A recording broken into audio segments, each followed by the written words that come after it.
बिस्मिल्लाहिर्रहमानिर्रहीम। आज के प्रोग्राम के साथ मैं हूं नुसला मलिक। नाज़रीन, अमेरिका ईरान जंग से लेके आज तक पेट्रोलियम मसनूआत की कीमतें जो बढ़ाई गई हैं उसका बोझ अवाम बर्दाश्त कर रही है। हुकूमत की तरफ से दावा किया गया कि सबसे पहले हमने खुद बोझ बर्दाश्त करने की कोशिश की, लेकिन फिर ये बोझ अवाम को मुंतकिल करना पड़ा। लेकिन मुसलसल कीमतों में इजाफे की वजह से महंगाई का सामना है अवाम को। पेट्रोलियम मसनूआत की बढ़ने की वजह से ट्रांसपोर्टेशन में इजाफा हो गया, जिसकी वजह से हर चीज़ महंगी दिखाई देती है। हुकूमती इदाद शुमार के मुताबिक इस वक्त महंगाई 10.9% तक जा पहुंची है, यानी महंगाई डबल फिगर क्रॉस कर गई। इस हालात में हुकूमत अवाम को वादे तो कर रही है, लेकिन आम आदमी की ज़िंदगी मुश्किल तरीन होती जा रही है। अगर देखा जाए तो हुकूमत ने अमेरिका ईरान जंग के बाद पेट्रोलियम मसनूआत में जिस कदर इजाफा किया उसको ज़रा इस रिपोर्ट में देखिएगा।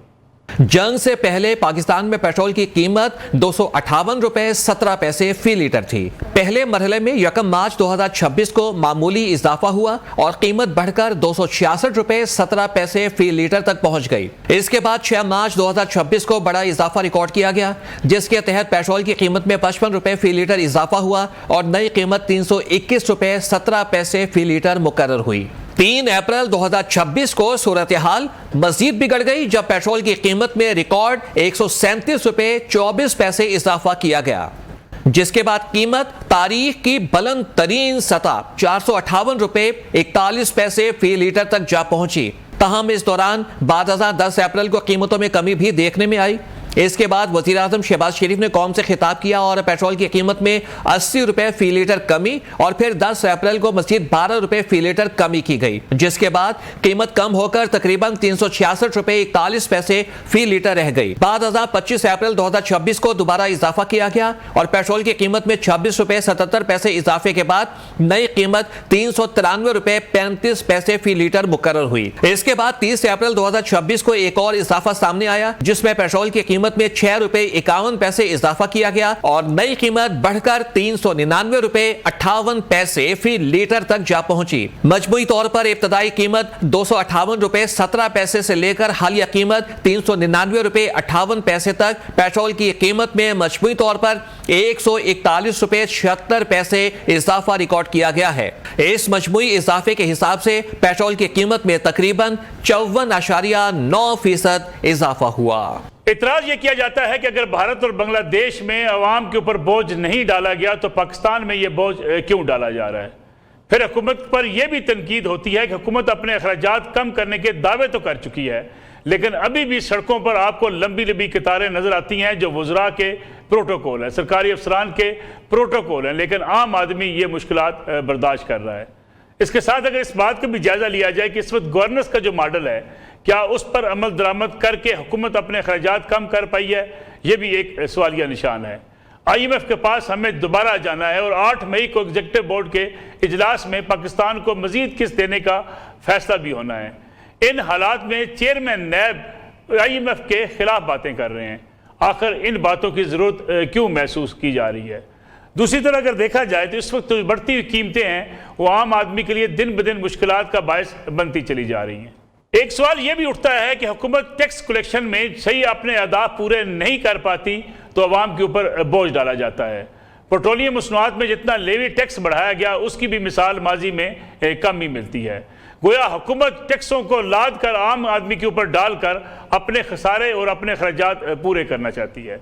इन तमाम मौज़ूआत का आज के प्रोग्राम में अहाता करेंगे और जानने की कोशिश करेंगे कि इस वक्त जो महंगाई का तूफान है क्या ये थम पाएगा, क्या हुकूमत की माशी पॉलिसियाँ इस वक्त मुल्क को इस मझधार से निकाल पाएंगी। फिर ये जो दावे किए जा रहे हैं कि अवाम को जल्द रिलीफ मिलेगा, ये सुनते सुनते अवाम अब थक चुके हैं। ये रिलीफ कब आएगा, कब मिलेगा। इसी में बातचीत करने के लिए आज हमारे साथ मौजूद है मुल्क के मुमताज़ मईशतदान जनाब डॉक्टर फ़रख सलीम साहब। उनके साथ तशरीफ़ रखते हैं सीनियर साफ़ी तज़कियाकार जनाब सनाउल्लाह खान साहब। डॉक्टर फ़रख सलीम साहब, बहुत बहुत शुक्रिया प्रोग्राम में वक्त देने के लिए। मैं चाहूँगा आपसे प्रोग्राम का आगाज़ किया जाए। ये बताइएगा कि हमारे यहाँ ये जो अक्सर कहा जाता है और हुकूमत पर तनकीद भी की जाती है कि पेट्रोलियम मसनूआत की कीमतें ना इंडिया ने उसमें इजाफा किया ना बांग्लादेश ने किया, हमने अमेरिका ईरान जंग के दौरान जितना इजाफा किया है ये गैर ज़रूरी है। अवाम के ऊपर एक बोझ जो है वो डाला गया। दूसरा जो लेवी है उसकी में भी इजाफा जो है वो सिर्फ इसलिए किया गया कि जो आपका टैक्स कलेक्शन है, रेवेन्यू है, वो आपका कम हुआ, इसलिए आम आदमी को इसका बोझ बर्दाश्त करना पड़ रहा है। जी, एटलीस्ट दो सवाल आपने इकट्ठे किए हैं। देखिए, पहली बात तो यह है कि जो ममालिक हैं, चाहे पाकिस्तान हो, बांग्लादेश हो या भारत हो, जो मेजॉरिटी अपना तेल इंपोर्ट करते हैं, जब आलमी मंडियों में कीमत बढ़ती है तो बोझ तो किसी ना किसी के ऊपर डालना होता है, चाहे भारत हो, चाहे बांग्लादेश हो, चाहे पाकिस्तान हो। अब ये पॉलिसी का नतीजा है, ये हुकूमत के पास ऑप्शन है कि उसने वो बोझ किसके ऊपर डालना है।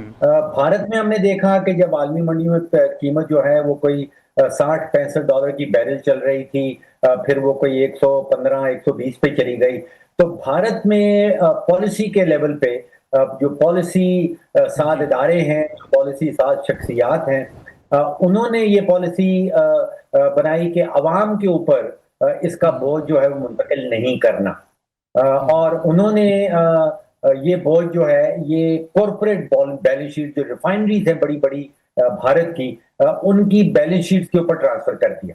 उसका नतीजा ये हुआ कि फरवरी 1 को अगर आप दिल्ली में पेट्रोल की कीमत निकाल लें तो वो लगभग 95 इंडियन रुपीस बनती है, 95 इंडियन रुपीस। तो आप समझ लीजिए कि 280 रुपए उस वक्त बन रही थी, और आज चेक करें तो आज भी वो वही है, यानी कि कोई तब्दीली नहीं आई फरवरी 1 के बाद। और फरवरी 28 को आपको याद है कि जंग शुरू हुई थी। इसी तरह बांग्लादेश ने भी एक पॉलिसी बनाई कि उस वक्त फरवरी की 1 तारीख को कोई 130 बांग्लादेशी टका 1 लीटर की कीमत थी। आज आप चेक करें तो वही कीमत है। तो कोई इजाफा नहीं हुआ भारत में, कोई इजाफा नहीं हुआ बांग्लादेश में, बिकॉज वहां पे हुकूमत ने एक पॉलिसी बनाई कि ये अवाम के ऊपर इसका बोझ नहीं डालना। भारत में पॉलिसी थी कि इसका बोझ जो है वो जाएगा इंडिया ऑयल कॉरपोरेशन के ऊपर, उनकी जो बैलेंस शीट है, भारत पेट्रोलियम के ऊपर और हिंदुस्तान पेट्रोलियम के ऊपर। बांग्लादेश में फैसला ये किया गया कि ये बांग्लादेश पेट्रोलियम उनकी एक बहुत बड़ी कंपनी है, जो ये गैप है, जो प्राइस का इजाफा हुआ है, उसका जो असर है वो मुंतकिल किया जाएगा बांग्लादेश पेट्रोलियम। पाकिस्तान की हुकूमत ने कुछ डिफरेंट फैसला किया। पाकिस्तान में फैसला ये किया गया कि आलमी मंडी में कीमत बढ़ रही है, तो कुछ तो पेट्रोलियम लेवी बढ़ा देते हैं कि हुकूमत पाकिस्तान का जो अपना खजाना है उसमें भी कुछ इजाफा हो जाए, और दूसरा ये कि सारा का सारा बोझ जो है वो मुंतकिल कर देते हैं अवाम के ऊपर। और उसके नतीजे में रिफाइनरीज जो हमारे यहाँ, चाहे वो पाकिस्तान रिफाइनरी हो, नेशनल रिफाइनरी हो, अटक रिफाइनरी हो, उन्होंने दबा के प्रॉफिट बनाए और अवाम के ऊपर जो है भारत में यह किया गया कि उन्होंने, हुकूमत ने भी एक सेक्रीफाइस की, उन्होंने अपनी एक्साइज ड्यूटी नीचे कर दी और जो प्राइस इंक्रीज का बोझ है वो अपनी पेट्रोलियम कंपनी के ऊपर डाल दिया। तो ये पॉलिसी का नतीजा है, पॉलिसी की चॉइस है। भारत ने कुछ डिफरेंट पॉलिसी अपनाई, बांग्लादेश ने डिफरेंट पॉलिसी अपनाई, और पाकिस्तान की हुकूमत ने दोनों से मुख्तलिफ पॉलिसी अपनाई।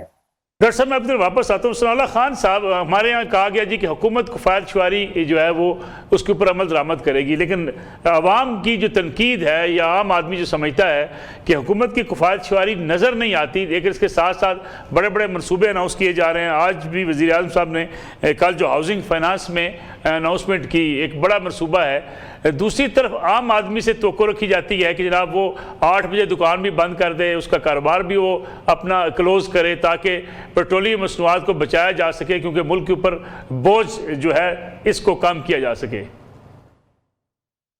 डॉक्टर साहब बहुत शुक्रिया। एक तो डॉक्टर साहब ने जो बातें की हैं बिल्कुल उन्होंने एक्यूरेट बातें की है, मैं उनकी बिल्कुल तायद भी करता हूँ। प्रॉब्लम ये है कि ये जो इन्होंने बात की है ना कि पॉलिसी के फैसला, नजर ये आ रहा है कि हुकूमत को कोई कंसर्न नहीं है कि पब्लिक के साथ क्या होना है, और उसको अगर आपने देखना है तो गुज़श्ता रोज 1 अप्रैल को जो वफाकी दायरा शुमारियात ने कंज्यूमर प्राइस इंडेक्स जारी किया है, जी आप वो देखिए, आपको समझ आएगी कि इस मुल्क की आवाम के साथ सिर्फ अप्रैल में क्या हुआ है। अप्रैल में 2 साल के बाद आपका जो इन्फ्लेशन रेट है, महंगाई है, वो डबल डिजिट चली गई है। जो हुकूमत कहती थी पूरे साल में 7.5% रहनी है, वो तकरीबन 11%, 10.9% हो गई है। और होलसेल आप प्राइस इंडेक्स देखें तो वो 13% से ऊपर है। तो आप इससे अंदाजा करें कि कोई कंसर्न नहीं है इनको, बल्कि इन्होंने इसको एक अपॉर्चुनिटी बना लिया है। जब 28 फरवरी को ईरान पर हमला होता है, इसराइल का और अमेरिका का, उसके बाद सिचुएशन जो बनती है, इन्होंने अपॉर्चुनिटी कंसेप्ट करते हुए ना सिर्फ जो इंटरनेशनल प्राइस है वो पूरी पास ऑन की है, बल्कि इन्होंने इसको जो पीडीएल था उसको भी इजाफा किया। लास्ट जो जुमेरात को किया, देखें जो 400 रुपए कीमत की है, 29 रुपए इन्होंने 26 या 29 रुपए इन्होंने डीजल पर पीडीएल पर बढ़ा दिया है। तो ये बिल्कुल कहीं नजर नहीं आ रहा। और जहां तक ऑस्टेरिटी की वो नजर आती है, आप भी सड़कों पे होते हैं, हम भी होते हैं, हम तो सेक्रेटेरिएट भी जाते हैं, कोई जो जाहिरी तौर पर जो पब्लिक को नजर आना चाहिए, कोई ऑप्टिक्स भी हो, वो भी नजर नहीं आ रहा। आप प्राइम मिनिस्टर ट्रैवल करते हैं, ट्रैवल कर रहे हैं, वज़रा ट्रैवल करते हैं, ट्रैवल कर रहे हैं, उनकी अगर प्रोटोकॉल की 4-4 गाड़ियां हैं तो आज भी 4-4 गाड़ियां हैं, आप देख लें, वीडियो आती रहती है।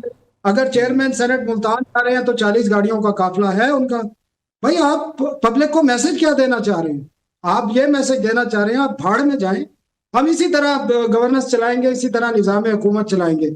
अगर आप पॉलिटिकल लोग हैं, आपने आगे इलेक्शन लड़ना है, तो आपने वही करना पड़ेगा जिस तरह डॉक्टर साहब ने बताया, जो बांग्लादेश की हुकूमत ने किया, जो इंडिया की हुकूमत ने किया।